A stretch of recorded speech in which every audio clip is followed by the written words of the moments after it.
এবং অনেক জল্পনা কল্পনা, সেনা শাসনের একটা গুঞ্জন ছড়িয়ে পড়েছে এবং একই সঙ্গে আবার তার principal staff officer lieutenant general Kamrul Hasan দেখা করেছেন ডক্টর ইউনূসের সঙ্গে। তো এটা কি কাকতালীয় নাকি পরিকল্পিত, এরকম অনেক ঘটনা। পরে আমরা যা ব্যাখ্যা পেলাম যে সোর্সের মাধ্যমে, সেটা হচ্ছে যে মানবাধিকার কমিশন জাতিসংঘের তারা যেই ৭২ জন সেনা অফিসারকে দায়ী করেছে গণহত্যা গুম খুনের জন্য এবং তাদের বিচার প্রক্রিয়া নিয়ে এইসব বিষয় নিয়ে কথা বলতেই আসলে সেনাপ্রধান গিয়েছেন প্রধান বিচারপতির সঙ্গে দেখা করতে। তবে আমরা ধারণা করি যে এর ভিতরে তত্ত্বাবধায়ক সরকারের রূপরেখা বা তত্ত্বাবধায়ক সরকার কিভাবে গঠিত হতে পারে এবং তত্ত্বাবধায়ক সরকারের প্রধানের যোগ্যতা কী হবে, এইসব বিভিন্ন বিষয় হয়তো তিনি প্রধান বিচারপতির সঙ্গে আলাপ আলোচনা করতে পারেন। এখন প্রশ্ন করতে পারেন যে এগুলো করার ইখতিয়ার আছে কিনা। এখন আইনত তো থাকা উচিত না, বাট বর্তমানে যেহেতু স্পেশাল পরিস্থিতি, এই কারণে হয়তো বা করেছেন। আপনারা জানেন যে ৩ দিন কোনো সরকার ছিল না, হাসিনা ৫ তারিখে পালাইছে, ৫, ৬, ৭ ৩ দিন কিন্তু এই সেনাপ্রধানই দেশ পরিচালনা করেছেন এবং তিনিই কিন্তু উপরের লেভেলের সব নির্দেশগুলো তার কাছ থেকে এসেছে। সুতরাং তার একটা গ্রহণযোগ্যতা আছে এবং আপনারা জানেন যে এটা তো আর কোনো গোপন বিষয় না যে সেনাবাহিনীর উপর সরকারের কোনো কন্ট্রোল নাই। এখন সে একই প্রশ্ন, তিনি রাষ্ট্রপতি চুপ্পুর কাছে কেন গিয়েছেন? অনেকেই বলেন যে সেনাপ্রধান জরুরি অবস্থা ঘোষণার পায়তারা করতেছেন, জরুরি অবস্থা ঘোষণার পায়তারা করতেছেন। এই কারণে তিনি গতকালকে প্রধান বিচারপতির কাছে মতামত নিতে গিয়েছিলেন এবং তারপর আজকে রাষ্ট্রপতি চুপ্পুর কাছে গিয়েছেন, কারণ সেনাপ্রধান ওয়াকার জরুরি অবস্থা ঘোষণা করতে চান এবং জরুরি অবস্থা ঘোষণা করে এই সরকারকে ব্যর্থতার দায়ভার নিয়ে পদত্যাগ করার জন্য চাপ সৃষ্টি করবেন। এই কারণে আজকে রাষ্ট্রপতি চুপ্পুর সঙ্গে পরামর্শ করতে গিয়েছেন। কিন্তু আমি এটাকে মোটেই সত্য মনে করি না। আমি জানি না সেনাপ্রধানের সঙ্গে রাষ্ট্রপতির কি কথা হচ্ছে, আমি সেখানে নাই, আমি কোনো সোর্স থেকেও পাইনি। কিন্তু কিছু যুক্তি আমি দিই, সেটা হচ্ছে কি যে রাষ্ট্রপতির কিন্তু কোনো ক্ষমতাই নাই জরুরি অবস্থা ঘোষণা করার। রাষ্ট্রপতি যে কোনো কাজ করবে সেটা তার করতে হবে প্রধানমন্ত্রীর সুপারিশ ক্রমে বা প্রধানমন্ত্রীর আদেশ ক্রমে। এখন প্রধানমন্ত্রী হিসেবে আছেন প্রধান উপদেষ্টা ডক্টর ইউনূস। সুতরাং ইউনূসের অনুমতি ছাড়া, ইউনূসের নির্দেশ ছাড়া রাষ্ট্রপতির কিছু করার ক্ষমতা নাই, শুধু 2টা বিষয় ছাড়া। কি সেই 2টা বিষয়? একটা হচ্ছে প্রধান বিচারপতি নিয়োগ, আর একটা হচ্ছে প্রধানমন্ত্রী নিয়োগ। এই 2টা ছাড়া রাষ্ট্রপতির কিছু করার ক্ষমতা নাই। রাষ্ট্রপতি জরুরি অবস্থা জারি করার ক্ষমতা রাখেন না, এটাই বাস্তবতা। রাষ্ট্রপতি জরুরি অবস্থা জারি করেন প্রধানমন্ত্রীর পরামর্শক্রমে, আর এখন প্রধানমন্ত্রী হচ্ছে ইউনূস। সুতরাং এই সেনাপ্রধান চুপ্পুর সঙ্গে দেখা করতে যাওয়া নিয়ে বঙ্গভবনে যারা বলতেছেন যে জরুরি অবস্থা ঘোষণা করা হবে, আমি বলতেছি যে আসলে এটা সম্ভব না। তাহলে কেন গিয়েছেন? দেখুন, আমি মনে করি যে এই জেনারেল ওয়াকারুজ্জামান কিন্তু প্রায় বঙ্গভবনে যান, মাঝে মাঝে নিউজ হয়, মাঝে মাঝে হয় না। এখন যেহেতু পরিস্থিতি খুব টালমাটাল, এই কারণে নিউজটা হচ্ছে। আপনি দেখবেন যে হাসিনা পালিয়ে যাওয়ার পর ডক্টর ইউনূস সরকার আসার পর থেকে কিন্তু এই চুপ্পুকে কেউই পছন্দ করে না। না করার কারণও আছে, কারণ তিনি ছিলেন ফ্যাসিবাদের দোসর, স্বৈরাচারের দোসর। এই কারণে আপনি দেখেন যে এর আগে প্রতিবার যখন প্রধানমন্ত্রী বিদেশ যেত, যাওয়ার আগে বা আসার পরে রাষ্ট্রপতির সঙ্গে আলাপ করে রাষ্ট্রপতিকে অবহিত করত যে কি সফরে কি অর্জন হলো কি না হলো। ডক্টর ইউনূস একটা দিনের জন্য বঙ্গভবনে যাননি, কারণ তিনি মনে করেন যে রাষ্ট্রপতির সঙ্গে দেখা করার জন্য সেই উপযুক্ততাই তো এই রাষ্ট্রপতির নাই, সেই তো স্বৈরাচারের দোসর। ভালো কথা, এটা ডক্টর ইউনূসের নিজের ইচ্ছা, হতেই পারে। তার এই কথা তো মিথ্যা না, আসলেই তো চুপ্পু ছিল ফ্যাসিবাদের দোসর। তো এরপর থেকে আমরা দেখলাম যে সরকারের সঙ্গে আসলে রাষ্ট্রপতির যোগাযোগটা আসলে এই সেনাপ্রধানের মাধ্যমেই হয়। সেনাপ্রধান মাঝে মধ্যে গিয়ে তার সঙ্গে কথা বলেন, তাকে সঙ্গ দেন, ঈদের সময় গিয়ে তার সঙ্গে কথা বলেন। আবার দেখলাম বিভিন্ন সময় বঙ্গভবনে যে নামাজ পড়ানো হয় সেখানে সেনাপ্রধান ওয়াকারুজ্জামান ইমামতিও করেন। তো এরকম একটা কথাবার্তা আছে। এখন আমার মনে হয় যে রাষ্ট্রপতিকে যেই ব্রিফ করার একটা নিয়ম আছে সরকারের পক্ষ থেকে, এই কাজটা আসলে আনঅফিসিয়ালি সেনাপ্রধান করতেছেন। সেনাপ্রধান প্রায় সময় গিয়ে চুপ্পুকে বিভিন্ন বিষয় অবহিত করেন। এবং আপনারা জানেন যে এর আগে একটা বিষয় হয়েছিল যে চুপ্পুকে সরিয়ে প্রধান বিচারপতিকে রাষ্ট্রপতি বানানোর একটা প্রস্তাব সরকার দিয়েছিল, যে প্রধান বিচারপতি যদি একটা অধ্যাদেশ দেয় যে সংবিধানের 196 ধারা অনুযায়ী রাষ্ট্রপতিকে অপসারণ করলাম, তাহলে এই বিচারপতি রেফাত আহমেদ তিনি রাষ্ট্রপতি হতে পারবেন, তিনি সেটা প্রত্যাখ্যান করেছেন। সেটা তো গত বছরের ঘটনা। এবং তারপরে আবার একটা অজুহাত ছিল যে চুপ্পুকে সরিয়ে দিতে হবে বা ওয়াকারকে সরিয়ে দিতে হবে। সরকারের ভিতরে কিন্তু একটা সরকার আছে, আপনাদের দেখেন ইউনূস সরকার, তার পিছনে কিন্তু একটা সরকার আছে, তারা কিন্তু কলকাঠি নাড়তেছে। আপনি দেখেন যে যেই এনসিপি একসময় ডক্টর ইউনূসের প্রশংসায় পঞ্চমুখ ছিল, সেই এনসিপি এখন ইউনূসের বিরুদ্ধে। এনসিপির প্রভাবশালী নেত্রী মাহমুদা মিতু, ডক্টর মাহমুদা, তিনি ফেসবুকে গত পরশুদিন ডক্টর ইউনূসকে যে কি ভাষায় গালিগালাজ করেছেন, অবাক কাণ্ড। এখন ওই সরকারের ভিতরে গুপ্ত সরকারটা কিন্তু ডক্টর ইউনূসকে পছন্দ করতেছে না, কারণ ইউনূস নির্বাচন চায়, তাই না? সামনাসামনি কিছু বলে না। এই গুপ্ত সরকারটা, এদের ভিতরে উপদেষ্টারাও জড়িত আছে অনেক, তারা চায় যে কোনো মূল্যেই হোক নির্বাচনটা পিছিয়ে দিতে। এই কারণ তারা ইউনূসের সঙ্গে থাকে এবং রাজনৈতিক দলগুলোর মিটিংয়ের সঙ্গে বামে ডানে থাকে, কিন্তু তারা মনে মনে চায় নির্বাচনটা আরও পিছিয়ে যাক এবং এমন একটা সরকার আসুক যাতে নির্বাচন যেভাবে না হয়ে একটা বিপ্লবী সরকার হয়ে বছর পর বছর দেশ চালায়। এটা তো হতে পারে না। এখন ডক্টর ইউনূস সেনাবাহিনীর প্রধান এবং বিএনপি তারা চায় যে নির্বাচনটা হোক, অন্যদিকে জামাত এনসিপি তারা চায় নির্বাচনটা হোক না। তো দেখা যাক কি হয়। কিন্তু আমি মনে করি যে এই সমস্ত বিভিন্ন বিষয় আসলে অবহিত করার জন্যই সেনাপ্রধান জেনারেল ওয়াকারুজ্জামান তিনি রাষ্ট্রপতি চুপ্পুর সঙ্গে দেখা করেছেন। এবং আপনাদের আবার বলতে চাই যে রাষ্ট্রপতি চুপ্পুর জরুরি অবস্থা জারি করার কোনো ক্ষমতাই নেই। এখন সেনাপ্রধানের চাপে জরুরি অবস্থা ঘোষণা করার মতো ওই রকম মানে সংবিধানের বাইরে বা নিয়মের বাইরে ওই রকম হিম্মত চুপ্পুর নেই। এবং সেনাবাহিনীও কোনোদিন আমার মনে হয় না যে মানে ক্ষমতা নেওয়ার জন্য আগ্রহী হবে, কারণ শুরু থেকে দেখে আসছে যে জেনারেল ওয়াকারুজ্জামানের তিনি বিভিন্নভাবে প্রভাব বিস্তার করতে চান সরকারের ভিতরে, কোনো সন্দেহ নেই, বাট ওই ডাইরেক্টলি ক্ষমতা নেওয়ার মতো ইচ্ছা তার নাই। হয়তোবা পাকিস্তান স্টাইলে হয়তোবা তিনি সেনাপ্রধান থাকবেন বা সরকারের উপর তিনি পরোক্ষভাবে একটা প্রভাব রাখবেন। এবং আবারও বলি যে বঙ্গভবনে রাষ্ট্রপতি চুপ্পুর কাছে সেনাপ্রধান গিয়েছেন, এটা প্রায় তিনি যান এবং রাষ্ট্রপতি চুপ্পুকে দেশের বিভিন্ন পরিস্থিতি অবহিত করতেই আসলে সেখানে সেনাপ্রধান গিয়েছেন। জরুরি অবস্থা ঘোষণার কোনো ক্ষমতাই রাষ্ট্রপতির নাই। জরুরি অবস্থা ঘোষণাটা রাষ্ট্রপতির মুখ দিয়ে বেরোয়, কিন্তু এটা অথরাইজ করেন প্রধান উপদেষ্টা। সুতরাং এই নিয়ে বিভ্রান্ত হবেন না। ভালো থাকবেন, ধন্যবাদ। গতকাল প্রফেসর ইউনূস 3 দলের সঙ্গে বৈঠক করলেন। প্রথমে বৈঠক করলেন জামাতের সঙ্গে, তারপর এনসিপির সঙ্গে, তারপর বিএনপির সঙ্গে। এবং জামাত ইসলাম বের হয়ে তারা বিএনপির বিরুদ্ধে কঠোর বক্তব্য দিল, চাঁদাবাজি, টেন্ডারবাজি, টেম্পো স্ট্যান্ড দখল ইত্যাদি বিভিন্ন বক্তব্য দিল। এবং তারা কোনো মতেই এই জুলাই সনদকে সংবিধানের উপর স্থান দেওয়া এবং পিআর পদ্ধতি ছাড়া তারা নির্বাচন করবে না। এবং তারা বিএনপির নাম না উল্লেখ করলেও তারা তীব্র ভাষায় ভর্ৎসনা করল।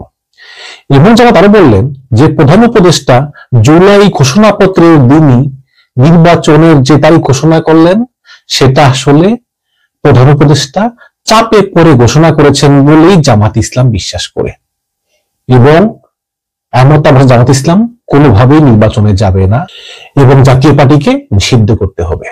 এবং তারপরে এনসিপি আসলো, এনসিপির হাসনাত আসলো, ডক্টর জারা আসলো এবং তারাও বৈঠকের পরে ঠিক একই বক্তব্য দিল, জাতীয় পার্টি নিষিদ্ধ, পিআর বলে নাই, তারা বলছে জুলাই সনদকে সংবিধানের উপর স্থাপিত হবে এবং গণপরিষদ নির্বাচন হতে হবে।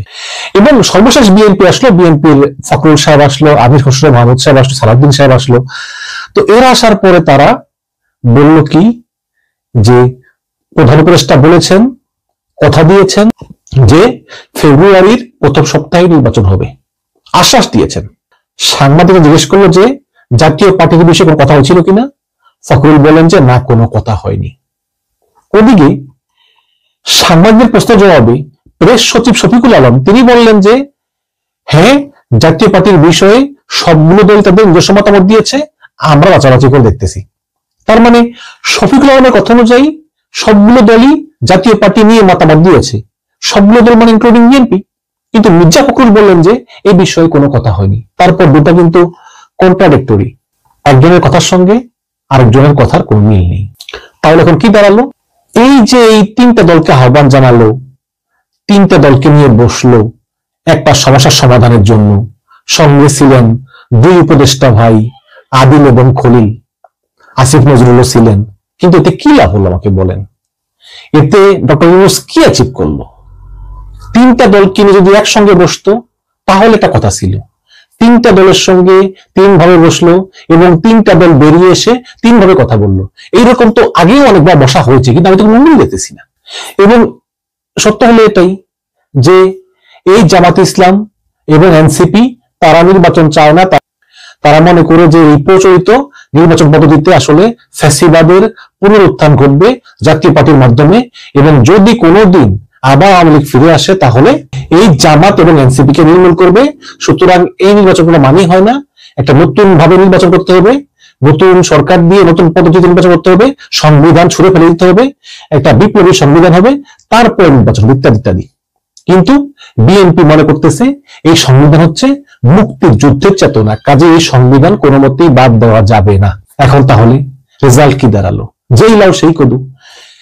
এখন দেখুন, দেশ জুড়ে চরম অস্থিরতা, আইন শৃঙ্খলা ঠিক নাই, কোনো দিকে ঠিক নাই, সব জায়গায় মানে অস্থিরতা এবং ভাঙচুর, ডাকাতি, খুন খারাপি সব চলতেছে। সরকারের কোথাও কোনো কন্ট্রোল নাই।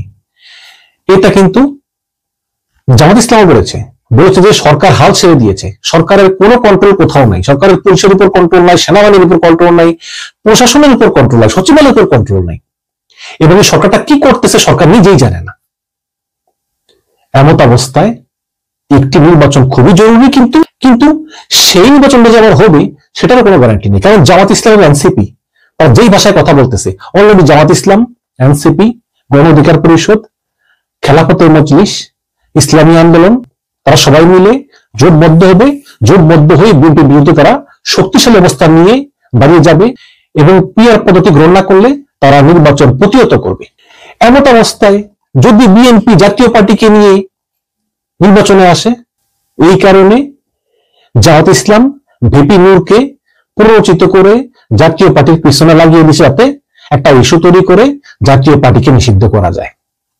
আমি আগেই বলেছি জাতীয় পার্টিকে নিষেধ করা তো সহজ হবে না, এবং হচ্ছেও তাই। আমি গতকালকে ভিডিওতে বলেছি যে বিএনপি চায় জাতীয় পার্টি নিষিদ্ধ হোক, কিন্তু বিএনপি মুখ ফুটে বলবে না। হয়েছে তাই। মির্জা ফখরুল কিন্তু জাতীয় পার্টির ব্যাপারে ইউনূসের কাছে মতামত দিয়েছে, কিন্তু সাংবাদিকদের জিজ্ঞেস করার সময় তিনি বলেছেন যে কোনো আলোচনাই হয়নি। তেমন তিনি মিথ্যা বলেছেন। সুতরাং জাতীয় পার্টি থাকবে এবং এই জাতীয় পার্টিকে রাজনৈতিকভাবে মোকাবেলা করতে হবে, এবং জাতীয় পার্টি দিয়ে আসলে আওয়ামী লীগের পুনরুত্থান পুরোপুরি হবে না। কারণ আওয়ামী লীগ তো অনেক বড় দল, তাই না? এই আওয়ামী লীগ জাতীয় পার্টির ভিতরে ঢুকে কতটুকুই বাসবে, এবং সেটা আসলে একটা সরকারের বিরোধী দল হওয়ার জন্য উপযুক্ত কিনা। যদিও ভারত চায় যেটা হোক, কিন্তু বাস্তবে সম্ভব না। এবং দেখেন, সেনাবাহিনী তো ভোট কেন্দ্র পাহারা দিবে, সমস্ত গ্রাম তো আর পাহারা দিবে না, সমস্ত এলাকা তো আর পাহারা দিবে না। তো ওই এলাকায় যারা আওয়ামী লীগ করে তারা কোনো কার্যক্রম চালাবে, ওই দিন কি আছে, ওই পরিবেশ কি আছে? নাই তো। কাজে আমার মনে হয় যে এই জাতীয় পার্টি নিয়ে আসলে বেশি বাড়াবাড়ি করা জামাত ইসলামের পক্ষ থেকে যে বিভিন্ন যা করলো, এটা করা উচিত হয়নি। জাতীয় পার্টি কোনো ফ্যাক্টরি না। এখন প্রশ্ন হচ্ছে যে এই যে জামাত, বিএনপি, এনসিপি তারা যে নিজস্ব অবস্থানে অনর, এটা যৌক্তিকতা কতটুকু? আমি এর কোনো যৌক্তিকতা দেখি না।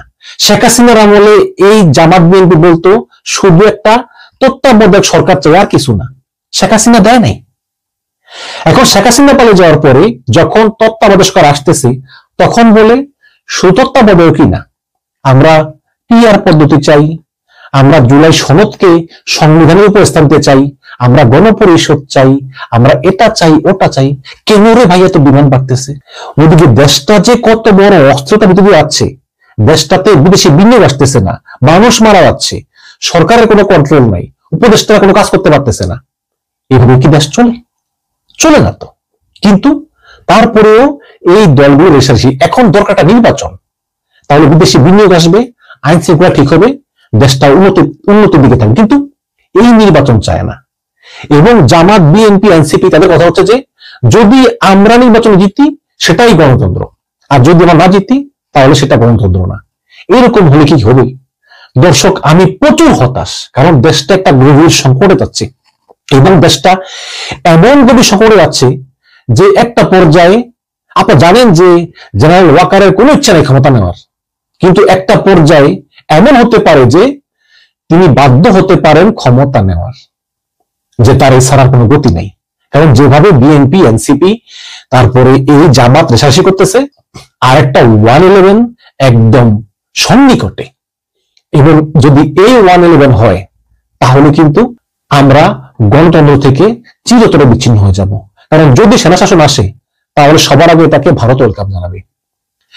আর আমেরিকা বাইডেন আমলে নিন্দা করত, কিন্তু ট্রাম্পের আমলে ট্রাম্প কোন দেশের সামরিক সরকার এলো গেল, ট্রাম্প এগুলো কোনো পাত্তাই দিবে না। সুতরাং আমরা অনির্দিষ্টকালের জন্য আরেকটা সামরিক শাসনের দিকে চলে যাব এবং আমাদের ভাগ্য হবে সেই মিশরের মতো। সুতরাং আমি আহ্বান জানাই, এই যে জামাত ইসলাম এত বড় বড় নেতা, বিএনপি এত বড় বড় নেতা, তারা কি জন্য ধরে বসে, তারা কেন আলোচনা করতেছে না? এই দেশটা একটা গভীর সংকটে যাচ্ছে, এবং এমন সংকটে যাচ্ছে যে এই সংকটের জন্য আপনি আওয়ামী লীগকে দায়ী করতে পারবেন না, কারণ তারা তো নাই। কিন্তু এই আওয়ামী লীগ পুনর্বাসিত হবে, আওয়ামী লীগ জাতীয় পার্টির বিরুদ্ধে আসবে। আর জাতীয় পার্টি ছোট দল, এই ছোট দলের ভিতর দিয়ে কতটুকুই পুনর্বাসিত হতে পারবে আওয়ামী লীগ? কাজে এগুলো বাদ দেন, নির্বাচন দেন, সকল দল একমত হন, নির্বাচন অংশগ্রহণ করেন, না হলে এই দেশটা চরম বিপদে পড়বে। এবং ডক্টর ইউনূস কিন্তু গতকালকেই বলেছিলেন যে তিনি থাকবেন না যদি ফেব্রুয়ারিতে নির্বাচন না হয়, ফেব্রুয়ারিতে সকল দল অংশগ্রহণ না করে, তাহলে মানে আওয়ামী লীগ তো আওয়ামী লীগ ছাড়া আর কি বাকি দল, তাহলে ইউনূস পদে থাকবেন না। এটা তিনি স্পষ্ট তার যে উপদেষ্টা আছে তাদেরকে বলেছেন। এখন উপদেষ্টা বলছেন স্যার দেখেন, সবুর করেন, দেখি কি হয়। কিন্তু যেভাবে এই বিএনপি, জামাত এবং এনসিপি কেউ কাউকে ছাড় দিচ্ছে না, এইভাবে নির্বাচন হবে না এবং ডক্টর ইউনূস ক্ষমতা ছেড়ে চলে যাবেন। তিনি বলবেন যে আমি আর চাই না, তিনি এমনিতে বিরক্ত। তো তারপর কি হবে? তারপর তো একটা অন্তর্বর্তীকালীন সরকার সরে গিয়ে আর একটা অন্তর্বর্তী সরকার আসতে পারে না। তখন ওই সেনাবাহিনীর কাছেই ক্ষমতা দিয়ে ইউনূস সরে যাবেন এবং চিরতরে আমরা একটা অন্ধকার দিকে আবার পতিত হব। এই দেশটাকে বাঁচাতে পারে একমাত্র বিএনপি, জামাত এবং বিশেষ করে বিএনপি এবং জামাতের ঐক্যমত্য, এর কোনো বিকল্প নেই। এতে দেশে গণতন্ত্র ফিরে আসবে এবং ডক্টর ইউনূসও সম্মানজনকভাবে বিদায় নিতে পারবেন। আর এরপর যদি আপনাদের ওই পিআর লাগে, জুলাই সনদ লাগে, তারপরে গণপরিষদ ভোট লাগে, এগুলো তো সময় আছে, তাই না? সেই সময়ের জন্য ওয়েট করতে হবে, বাট এইসব সময় এখন না। এখন দরকার একটি নির্বাচন, একটি গণতান্ত্রিক সরকার, এবং এটা দেশের জন্য মঙ্গল, দেশের মানুষের জন্য মঙ্গল।